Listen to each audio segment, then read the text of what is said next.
ভাইয়েরা বোনের সাথে খারাপ আচরণ করো না, সন্তান মায়ের সাথে খারাপ আচরণ করো না। আমাদের মায়েরা আমাদের asset, they are our priceless asset.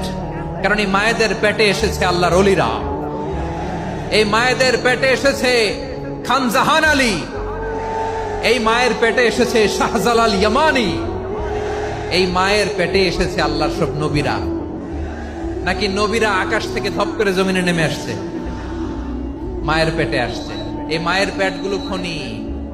আমার সম্মানিতা মায়েরা বোনেরা, নিজেকে ইসলাম দিয়ে সাজান, নিজেকে ইসলাম দিয়ে সাজান,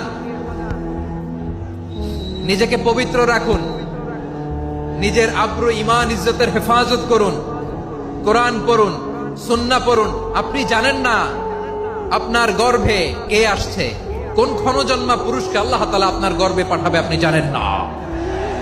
মায়েরা নিজেদেরকে পবিত্র রাখুন, ইসলাম চর্চা করুন, কোরআন চর্চা করুন, নৈতিকতা দিয়ে নিজেকে সাজান।